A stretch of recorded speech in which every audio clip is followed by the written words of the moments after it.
Hello, and welcome to our show, a joint effort of ACC's Journalism and Radio, Television, and Film departments. I'm Pete Ramirez. And I'm Angelica Casanova. Both Pete and I are ACC journalism students and members of the student-led media organization, ACCNT. Today, we're sharing a variety of news with you important to our students and community. First, we turn our attention to ACC itself, where I recently sat down with Tim Prada. He's the coordinator for Student Life. I asked him why he's so passionate about matching students to just the right student organization. I love what I do, so thank you for the invite for this. A little bit about myself. Before working in higher education and working with student organizations, I worked through animation and media arts, so this is really exciting for me to be here. And it's even more exciting because I get to work with you, a student, and ACCNT Student Media, because that is something that I've left the video game world so I can actually help students and help you and students like you be successful in your own right. What other organizations are available to students at ACC? Sure. As of right now, we have just over 30 student organizations, and they range everywhere from area study organizations like a math club or a computer science organization. And we also have organizations that are social groups. We even have an org that is Access Autism that is run by and for students on the autism spectrum. So we have a whole wealth of student organizations to get involved. So if you want to start one or join one, check out all the lists, because right now we have students still active even though we're slowly returning to campus. Can students join more than one organization? That's a great question. Absolutely. We actually encourage it because we understand that student organizations are here to help you join or grow a community. So why not join more than one community? What if a student wants to create their own organization at ACC? Is that even possible? Absolutely it is. Another thing that we encourage, because students, if they can't find an organization that they want to join and they may have a really specialized interest, start one. That's something that we encourage. All you would need is 2 other students for the 3 officers. You need a staff advisor who would help oversee the organization, submit a registration form with the Constitution, go through our orientation, and meet with me to be able to talk through your goals, your plans, and what I can do to help you. I see. And what are the benefits of being involved in student organizations? One of the biggest benefits that really entices students to really join it is that we help fund student organizations. Each semester, so the fall and the spring semesters, student orgs are able to request up to $1,200 per semester. Wow. That's a huge bonus because as an area study, such as the math club, we're able to help them buy test prep books or take additional tests that they may want to do to help further their own goal of their organization. We also advocate, myself within Student Life, I advocate on behalf of student organizations. So if a student organization wanted to host an event off campus, I would be the one that would help advocate for them to the higher-ups, to the administration, to make sure that not only are the students safe and they're abiding by the ACC policies, but the college is also safe and going through all the risk management as well. So those are definitely big benefits because we help you get started, we help fund you to really excel, and I speak and I advocate on your behalf. What organizations were you involved in during your time in college? So the one that I actually became vice president of back in college was called SIGGRAPH. It was a nationally recognized organization that worked with animators, people who were in the creative field. And that was one of the best things that I did because I actually got to meet and have a meet and greet with a very well-known artist who worked on a television show called Invader Zim. Jonan Vasquez, really great person. Is there anything else you would like to say before we wrap things up? Honestly, when it comes to student orgs, student life in general, you come to ACC for an education. Student organization, or even more broadly, student life helps you outside of the classroom. We are the classroom without walls. So you come here for an education, but you stay here for the community that you build, the people that you meet, the friends that you create out of strangers that you might not have ever known before. If you walk into anywhere in student life, you have a wealth of knowledge and a wealth of resources at your fingertips, from intramurals to student organizations to even getting involved in a mentorship program. And so, final question, where can ACC students go if they have any additional questions Yeah. about student organizations. Student organizations, just feel free to email me at organizations@austincc.edu. And while you can certainly find something to be passionate beyond class, you'll also find similar passion within your courses. A great example of that is in one film course or further at the RTF department here at ACC. Holly Long, another ACC journalism student, introduces us to Dr. Mark Cunningham. So I am a professor in the radio, television, and film department. I teach courses in Intro to Cinema, Introduction to Radio, Television, and Film, and I also teach media literacy. I understand you also teach like specific film classes, like this semester you have a David Lynch course. How do you decide on those? Wow, this is really great. So my department chair, Christian Raymond, is so cool and allows me, well, not just me, he allows others of us to do this too, but he's been very gracious with me to allow me to indulge me to teach films that are centered around specific directors or specific topics. In utilizing our Intro to Cinema course to do that. So I teach a class that is focused on Black American cinema. I teach one that's based on the New Hollywood period, cinema from 1967 to 1982. You're right, this semester I'm teaching a class on David Lynch, which has been a lot of fun. I think my students are enjoying it too. And I'm teaching one next semester on the films of independent filmmaker John Sayles. And yeah, and it's just a way for me to be able to talk about film in a way that focuses on directors who I think are making work or focus on topics that feature work that I think is very important for us to kind of think about in the way that we think about film, but also in the way that we think about how film impacts our society and how film impacts our culture. Like, have you ever taught a movie that got like, I don't know, like a negative sort of reaction, or one that you find really difficult to teach because you know it's going to cause a little bit of uncomfortability? Yeah, so that happened this semester actually. In my more traditional version of this class, I taught French filmmaker Claire Denis. I taught her film Beau Travail, and I taught the film knowing, first of all, right, that that the students probably wouldn't like it. But I told them I didn't teach them the film thinking that I would make some brand new Claire Denis disciples. I taught it because I wanted them to see cinematography at work in a different way. I wanted them to see a filmmaker approach, the subject matter or the themes of war, of masculinity, of violence, and presenting them in a way that's different than what they usually see in film. So that was a bit of a challenge this semester. I even had some students watch the film twice. They watched it again after we had the discussion. Sometimes I have a little problem with David Lynch's Mulholland Drive. I have students that love it, and then I have students who hate it. And so that's always this kind of polarized response to film. Another film I had students that I taught that students abhorred was in my New Hollywood cinema, a movie I like and a filmmaker I really love. I taught Robert Altman's McCabe and Mrs. Miller. My students hated that movie, hated it. And some of it was because it was a Western and they didn't really kind of cotton to the Western format. But, those of us who are familiar with Robert Altman's work know that Altman he does a lot of, experimenting and pushing the boundaries with sound. He certainly does that with narrative as well, too. And it takes a level of patience to watch Altman's work sometime. But I think he's wholly engrossing in this way, but my students did not see it that way. And so as a result, I didn't teach McCabe and Mrs. Miller again.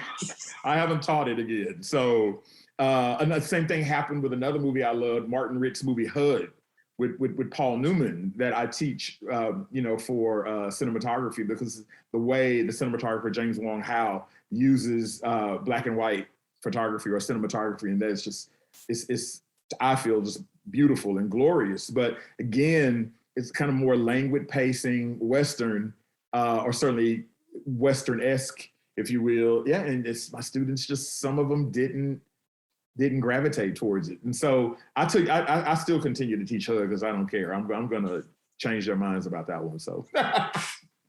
Yeah, Westerns are a bit hard to get through. Yeah. So what's one of your favorite films to show students? Oh, wow. One of my favorite movies to teach. Wow, that's a good question. I tell you what, that's been very successful for me to teach. I've been teaching these John Sayles movies Passion Fish I taught, which is one of my favorite John Sayles movies that went over really well with students. I tell you one movie that I've been teaching that really affects students well, and it's always fun to teach, as I teach this documentary, Jane Fonda in 5 Acts, and they loved it. They loved Jane Fonda's honesty. They loved, how raw she was, how she didn't pull any punches, how, self-reflective she was. And I had one student even say that he wished she was like his grandmother so he could call her up and give her a phone call. So that was really cool. I love teaching Spike Lee's movie Crooklyn, that students end up really, really loving and enjoying that a lot. And so, so those are the ones that I've had some really, really good success or tremendous success in teaching. For Barry Jenkins's Moonlight, or Medicine for Melancholy, in his movie Moonlight too, but more so his first film, Medicine for Melancholy, I love to teach because it sparks such great conversations in our class about race and class and alternative culture and things of that nature. So, yeah. And I've had your classes, so I always found them kind of, I don't know, they're very inviting. So, oh, thank you. Aside from teaching, is there other things you do film-wise? Yeah, well, interestingly, I filmed a few things of late for a friend of mine that has a production company that she's been doing. She started out doing a soap opera that she had written. And then she kind of did a spinoff to do a more young adult version of it because, so much stuff. You look at literature, right? And so, the way to go right now in literature is young adult fiction. It's so popular right now.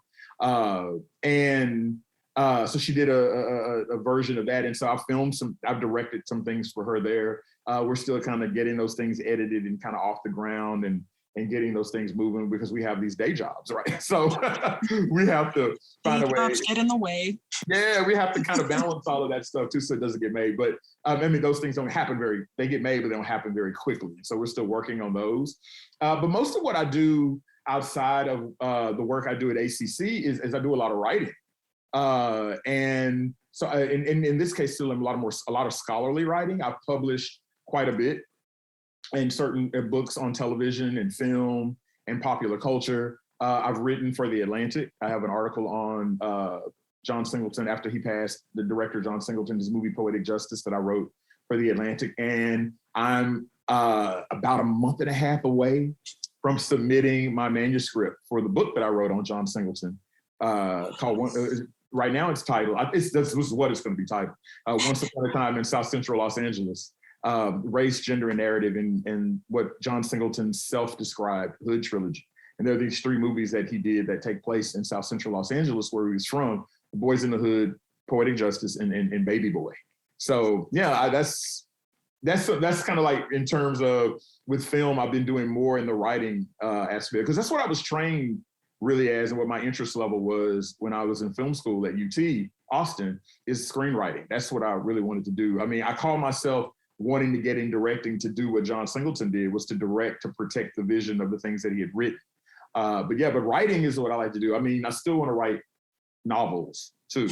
So after I do this John Singleton book project, then maybe I should get on my novels and start doing that too. This is what happens when you're creative minded, Holly. There's so much you want to do. There's so much you want to read. There's so much TV you want to watch and so much movies you want to see, and it's only one of you in 24 hours of the day. Many Central Texas high school students are preparing to attend ACC or other colleges and universities across the country. Many will be pursuing majors and taking courses centered around issues important to them. ACC journalism student Xander Jarinelli speaks to 2 Austin area high school students who are part of a growing coalition trying to raise awareness about the effects of climate change. I'm Lucy Marco. I'm a senior at McCallum High School, and I've been a part of Austin Climate Coalition since 2019. I'm May Stone. I'm a junior at Austin High, and I've been a part of ACCO since 2020. So could you guys just tell me a little bit about the background of ACCO? How did it get started? Yeah, it was started by a student at Austin High named Emma, but it was originally organized to start the climate strike in 2019, where students got out of class and protested for climate action and went to the Capitol. And the turnout was really good. There was about 3,000 people at that protest. So that was kind of how Austin Climate Coalition started, with that protest.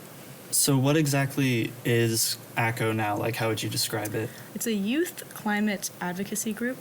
And so we focus on like mobilizing teens to get involved with climate action through the use of projects and all that kind of stuff. So with those projects, like, what are some of your long-term goals? I think that, for example, with our Climate Action Day, which is one of our recent projects where we wrote our representatives, our goal is to continually show our representatives and lawmakers that teens care about the climate and want movement on it. Yeah, definitely. So with those climate action days, what exactly do you guys do? We're still kind of figuring it out, but for example, our last one, we got a bunch of students together and we all wrote letters to representatives, senators, and Biden. And yeah, it was like a collage with a letter on the back, and it was really cool. And we got about 50 letters from that. So yeah, just kind of projects like that, just to encourage students to gather on a day and just talk about climate change. That's really great. And act on it. So yeah. Yeah. So who all is involved with ACCO? So it's all high schoolers, and right now it's pretty small since a lot of people left who graduated last year. But yeah, it's all high schoolers, which, you know, can be really kind of difficult sometimes because we're all really busy and it's hard to like organize things, you know, without an adult. But yeah, there's about, how many members would you say? Like 20, 30, somewhere in that range. Yeah. So how are you guys organized? We don't actually have any sort of hierarchy or like overseer of any kind. So we kind of meet as a coalition. We all equally speak on what we think is important and collaborate on our ideas. How do you think that like separates you guys from different groups? I think with climate change and a lot of like these activism groups, Teens' Voices are really unique because it is like our future, you know, and a lot of us, I'm 18 now, but most people are like under 18, so we can't vote, and it's, you know, sometimes we feel kind of powerless when it comes to climate change and just climate anxiety, I guess. Organizations like ACCO really open up climate advocacy to teens and where they can have opportunities where they might not otherwise. How did you join ACCO? What was like your journey and what motivates you? I found out about ACCO through Instagram, actually. I saw the page and I was like, oh, this is cool. And I followed it, and because I had been interested in climate advocacy for a long time, I just didn't really have an outlet for it. And so when I saw that they were recruiting new members in 2020, I jumped on that Google form and signed up, yeah. Yeah, and I found out about it through my mom, who's a climate lobbyist with the Citizens Climate Lobby. And it was originally for the strike because we wanted outreach at McCallum. They kind of wanted a person at every high school for like outreach and spreading the word. So I was kind of that person at McCallum, and I kind of gradually like became a member of ACCO. So you guys have members at all kinds of high schools. Mm-hmm. How wide would you say your reach is? I would say we have a few concentrated schools that we definitely get a lot of members from, like Lhasa and Lhasa. McCallum. But our outreach is pretty wide. Like, we have a few from Anderson and maybe Vandergrift. Yeah, Vanderbilt. Yeah. So we can reach out to all people from high schools, which is really cool. Yeah, it's kind of just whoever wants to join. So Yeah. yeah, we're still mixed working bag. on it though. Yeah. If you could ask ACC students or the Austin community at large to help out with what you guys are trying to do, or even just ACCO itself, what would you say? Contact your representatives, like call once a month or join a mailing list or something. Lawmakers really like to know that you care, especially as youth. Yeah. And I guess just like educating yourself on climate change and things like carbon fee and dividends, just kind of these bills that are trying to get passed. So you can know what is happening in your government and sort of act on what you think is important. Mm-hmm. Is carbon pricing a really big issue important to you guys? Yes. Yeah. I just think it's a pretty good solution for right now is pricing pollution and carbon. So Yeah, and it encourages a lot of really fantastic alternatives for energy. So it's something that we're really gung-ho about. Yeah, definitely. Yeah. Well, thank you so much. I know you guys are looking for new members. Would you want to plug your Instagram? Yes. Okay. I think it's just Austin Climate Coalition. Pretty certain. Yep. And you have a website too, right? Yes. I Yes. think it's austinclimatecoalition.org. .org. Yep. .org. Well, thank you so much. Of course. Yeah, Thank you thanks for for having This us. has been Austin Climate Coalition. Check out their Instagram and their website. I think you guys have a Google form for interest. Yes. Yeah, check them out. Thank y'all so much. Thank you. Thank you. Next, we head to San Marcos, where ACC journalism student Hope Wilson recently discovered an initiative that's shining light on an often forgotten and misunderstood part of our culture. She's joined by Emily Aguilar with the Indigenous Culture Institute to hear about plans for a major cultural center. Hi, Emily. It's so great to have you here. Hey, thanks for having me. So to start with, can you tell me a little bit about the organization that is planning this project? Sure. So the organization is the Indigenous Cultures Institute, which is a 501c3 not-for-profit organization. And it's led by our tribe, the Nikan Garza Band of Coahuiltecans, which is a state legislature recognized tribe in the state of Texas. So what are you hoping that the Indigenous Culture Center will be able to provide to the community? First, it would keep 10 acres from being developed. As we know, throughout the state of Texas, there's a lot of development happening, which is actually taking a lot of public land, natural habitat, as well as parkland and spaces that could be beneficial to the community and to the ecosystems. So, for one thing, it would preserve 10 acres, which is huge. The other thing is it would be the first Indigenous-led and Indigenous-serving cultural and arts organization in the state of Texas.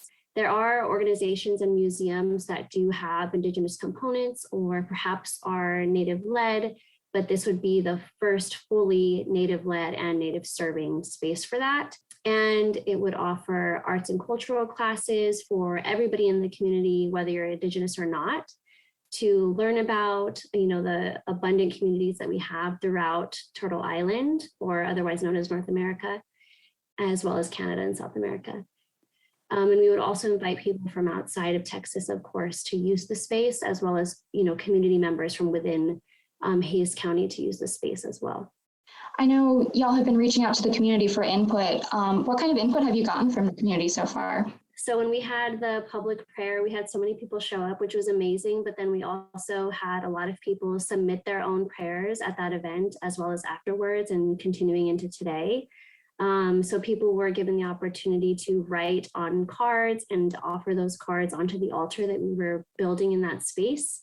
One of the things that stood out to us the most is what everyone is asking for, what everybody is hoping for and dreaming about is in line with what we've proposed to the county. And so it just felt really good.